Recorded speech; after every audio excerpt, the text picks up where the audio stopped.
bloody beautiful. G'day guys, Diesel here for Get Around Oz Camper Trailer Travelling. Thanks for joining us. Now if you're regular, I apologise. I did plan to have a camping video for you this week, but I just haven't had time and a few things have come up and I just haven't been able to put it together. But this afternoon I have managed to put together a review on this SAN HIMA portable fire pit here. Had it for a year.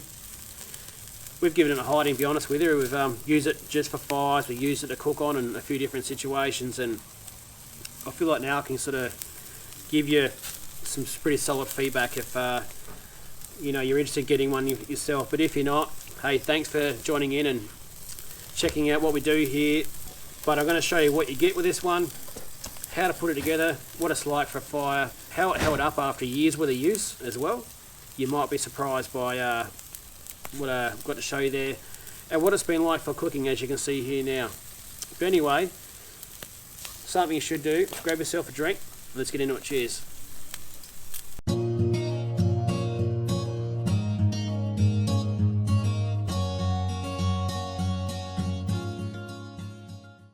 Rightio, so before I get into this one here, I'll just go back a step, and this one here wasn't the first portable fire pit that we had. We had a King's one, which did us pretty well for a while. Like, we took it around Australia with us.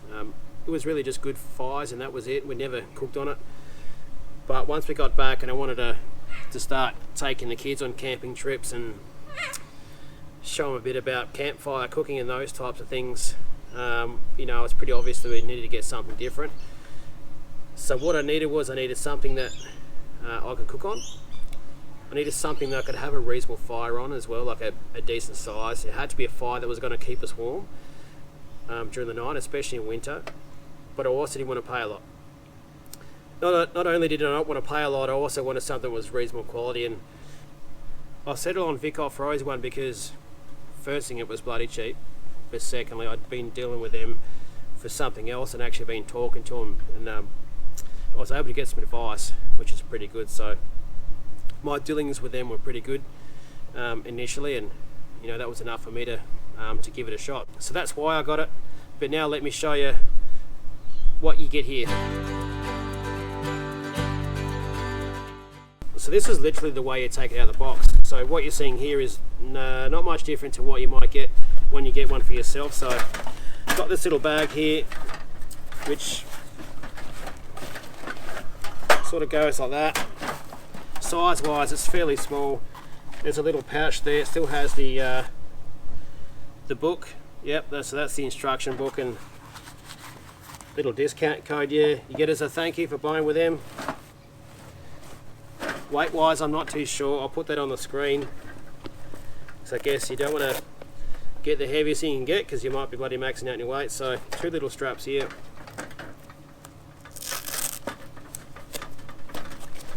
There we go.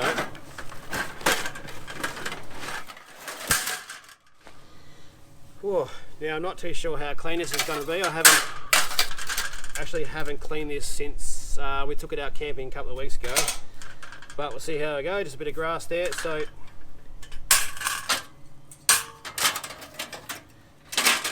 first things first, there's your base. I did forget to mention one of my considerations was I needed something that was going to be off the ground because we'd been camping around in different places, normally in like national parks or private property where they don't want you having fires on the ground. So yeah, this one here with the base here was something else we needed. So you got the 4 little clips there, which they're right there, and there's, you just plonk down the 4 little holes, so it clicks in like that.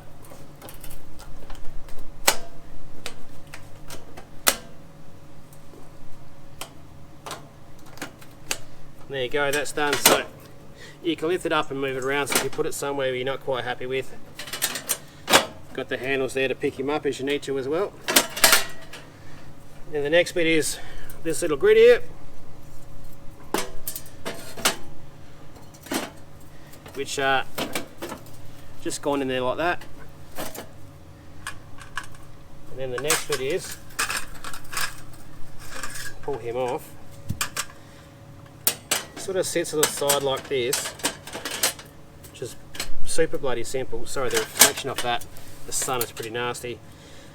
There's, what is there? There's 3 different heights you can use. So clearly, if you're just having a fire, that's it. Now, just for a fire, this one actually has the, was it 5 holes in each side as well, so you get plenty of wind and breeze through here to keep the fire going, whereas my previous fire pit had no bloody ventilation at all. So you got the tray here to capture any sort of dust. I mean, there is sort of still gaps coming through here, but again, this thing here will stop any sort of ashes or that sort of stuff getting in the ground, so it is going to protect the earth as well.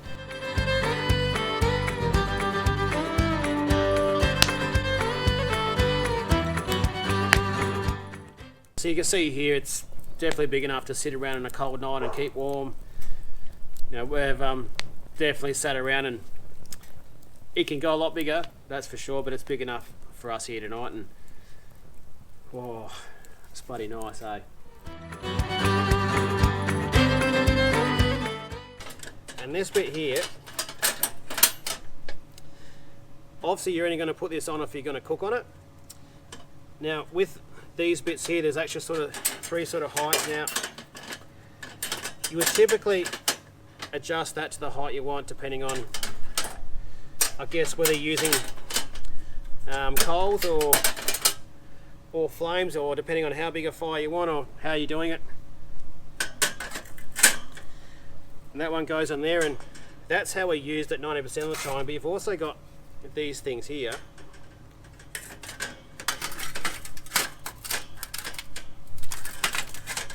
Fix on here like this.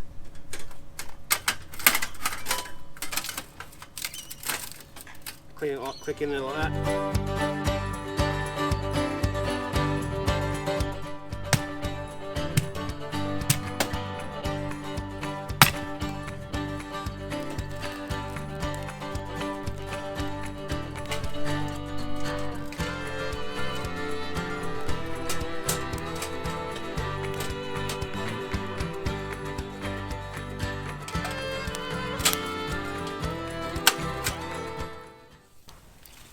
Nice and easy. Beautiful. Bloody beautiful. Rightio, so if you wanted to know what this thing's like to cook on, have a look at these steaks sizzling away here. Looking very tasty indeed.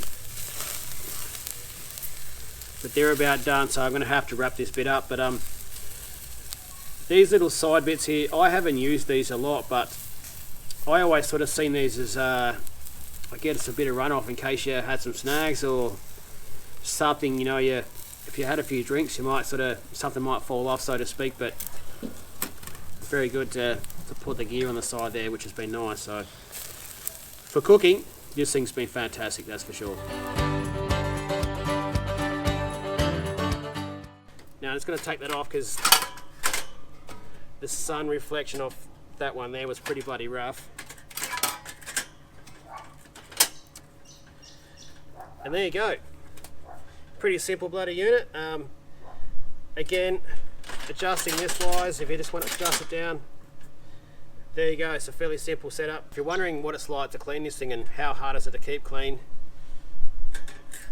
all I did at the last camp was, still got a bit of food on there, I just run it in the kitchen sink and gave it a quick going over. And yeah, it's still a bit bloody greasy. But all you normally have to clean is this top part here and that top part there, and that one there for cooking. But the base here, that hasn't been cleaned at all. And this one here, normally it's just a case of bloody putting some water over it, and that's essentially the outcome there. So very easy to keep clean, that's for sure. Okay, so now it's time where I tell you how it's lasted and how it's handled. Now, if you're not aware, I've used this a lot. I got this probably the start of, well, I used it for probably a couple of months last year before the fire ban came in WA, which was December. And as soon as we hit winter over here in WA, I used it about every second week, and that was for probably at least 1 or 2 nights. And every time I've been camping, except for one night, we've used this to at least have a fire on, but we normally use it to cook on as well, and we've used it a fair bit, I guess is what I'm trying to get at. So these things here, they're spotless. I only ever used those once, sorry. Now this one here, it honestly looks like it's hardly even been used. Looks like it's only been used a couple of times, but if I'm being honest with you, I've used this a lot, and I've had it bloody raw, and that's for sure. This top bit here, I could tell, I don't know what it's made of, but again, it's all held up and it's all fairly strong there, so no problems to report there. I haven't used that every time, but this I have used every time. And the hot plate here, try and have it in the camera there, you can see it is a little bit warped, a little bit buckled. Now I've used that the same way every time for the last year, so now having just had a look at that, I could straighten it a bit, but I'm just going to turn it around the other way, and I'm sure over time that'll probably straighten itself out. But again, that's been pretty hot for the last year, and that's really the only obvious signs of any sort of wear on it. Other than that, as you can see there, I've never properly cleaned it, okay? I've never scrubbed it. All I've ever done is just put a bit of bloody water in it, or I've had it in a river somewhere and I've just used my hand to sort of clean the ash off. In the day, if it's clean enough for me to put in the bag, that's all I'll ever do. It is a campfire one after all, and it's just going to get dirty the next time I do it, and I don't know, that's just how I look after it. If you someone who likes to keep things clean, like the base here, if I actually sort of clean that off, that's actually still fairly shiny. And the bag here, it's been fine, yeah, but there's no bloody rips or that sort of stuff. Done the job well. I guess it's just proof you don't have to spend a lot of money to get a good fire pit. If you're looking for something to use all the time, like I have, I do a lot of camping, and this thing here is something that goes with us every single trip. And you can see here, I don't look after it. It just gets chucked in. There's a spot in the camper there I have room, or if we're just out in the swag, it just goes in the car there somewhere, and it's been great for us. And yeah, definitely recommend it for someone else. And I don't know, I can't sort of think of a reason to spend more money on another one, to be honest with you. So there you go, that's the SAN HIMA portable fire pit.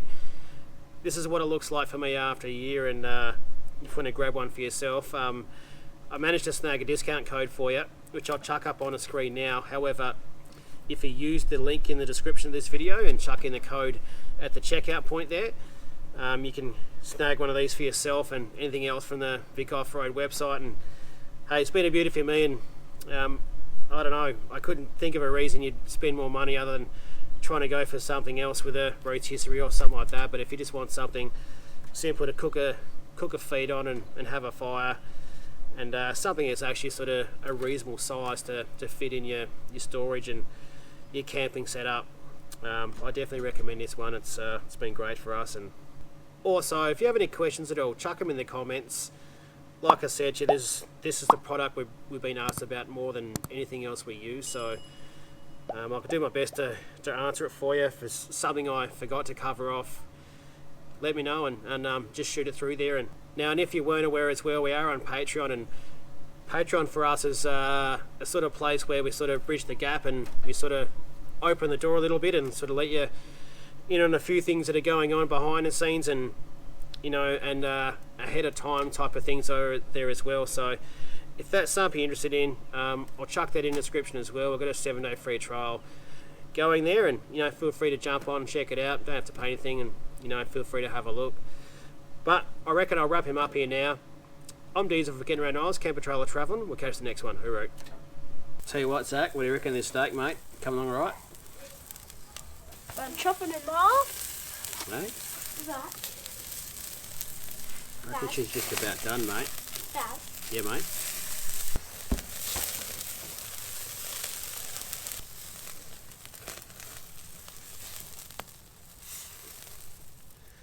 Bloody beautiful. Look at that.